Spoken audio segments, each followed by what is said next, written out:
Hello there guys, Francis Gray here, and today I've got a new model custom to show you all. This is the classic vampire Nosferatu, known from the hit German silent film, black and white film of the same name. I believe this was the first time that they filmed a vampire on film, hence why it's so iconic. You can't really go far without, seeing this version of the vampire.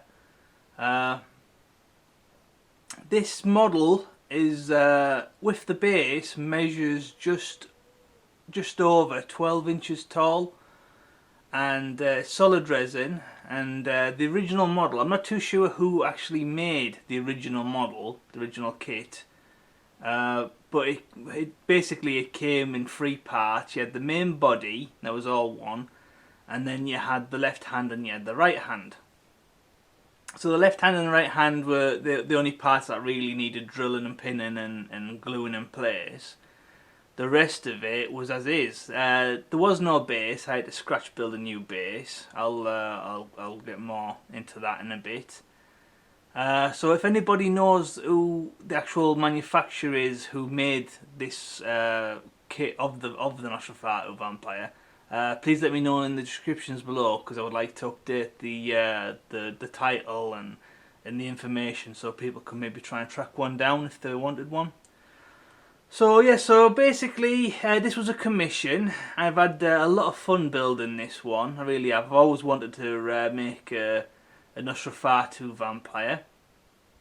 So yeah, the main figure itself, it's been grey primed and then built up with just regular acrylic colours, acrylic paints, and then like chalk pastels for added shading, and then sealed it all with matte varnish and added gloss varnish to a couple of areas, mainly the feet, the shoes, a couple of the metal pin studs there on his jacket, this like cravat scarf thing, and then obviously a tiny bit on the fangs, and then the main is on the eyes itself, so they retain like a wet look, so it's like moisture. I don't know if it's coming up on the camera or not.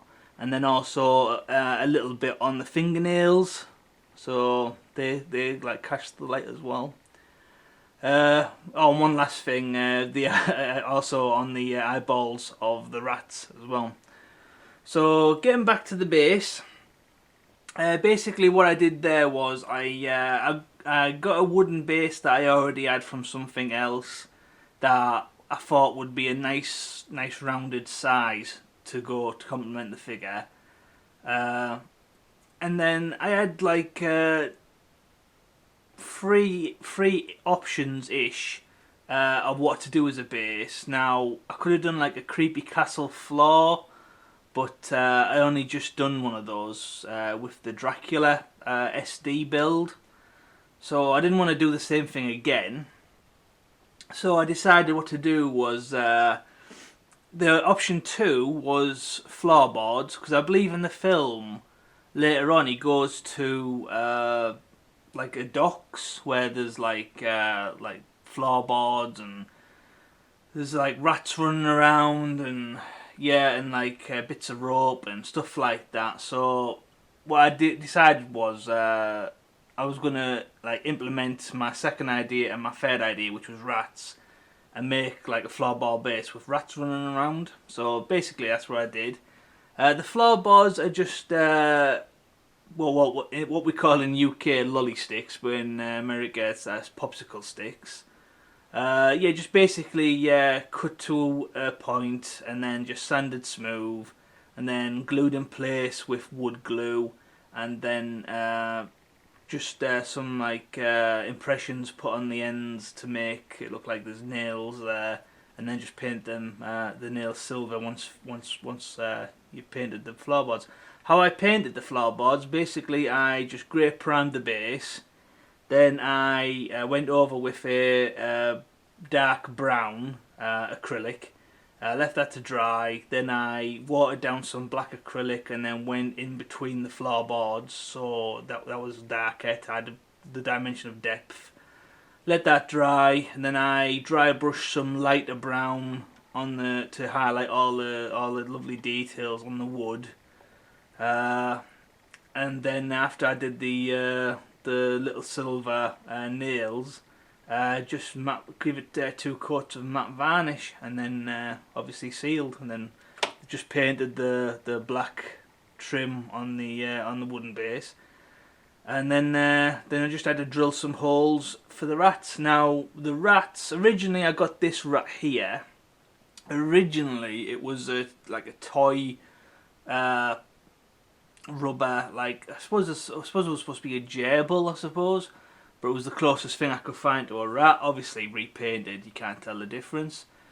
So I only found the one, and it would have looked a bit odd that there was just one on there with him. So what I did was I made like a temporary simple mould with just 2 bits of air dry modelling clay. Not fantastic, but I'm not really going for high detail. I don't need an exact copy, I just needed something that gave me a rough rat form or rat figure. So yeah, so basically I just used that to make these other rats. So these other rats aren't like fantastically detailed, but they, you know, to look at them, you know that they're rats. So yeah, so basically just drilled and pinned them after painting them into place, and then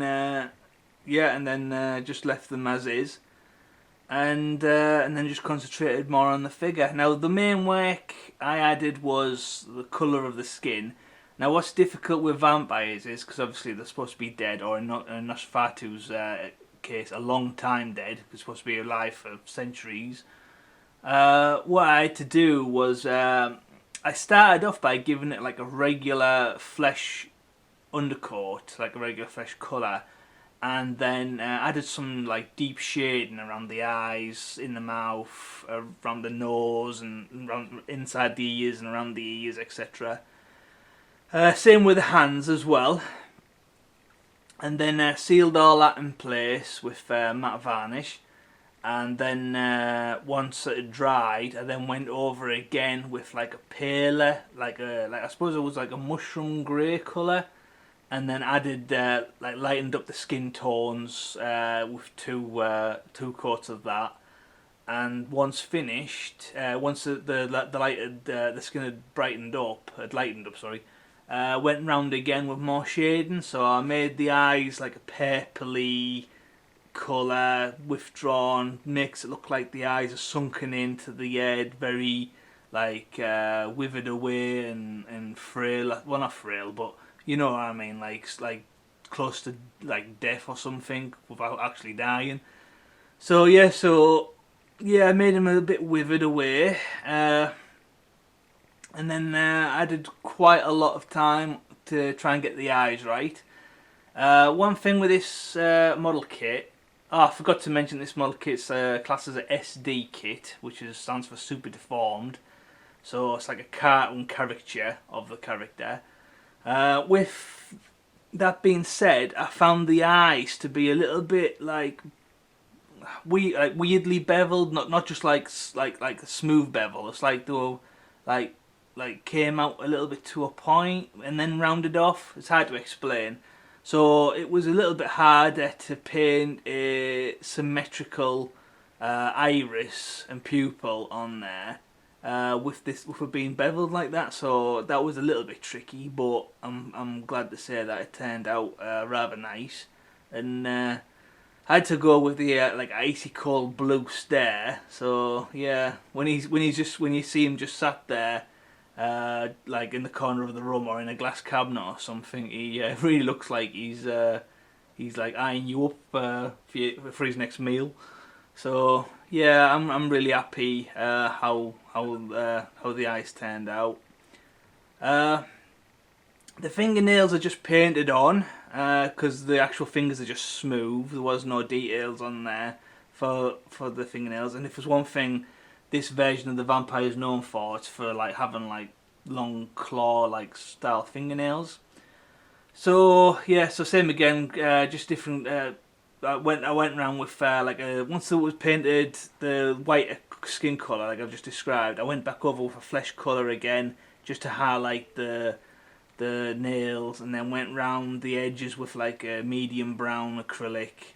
Once dry, added like some shading from the back going down. Added the highlight of mushroom grey at the front, and then once finished, sealed it with gloss varnish so it looks like nail rather than just like skin.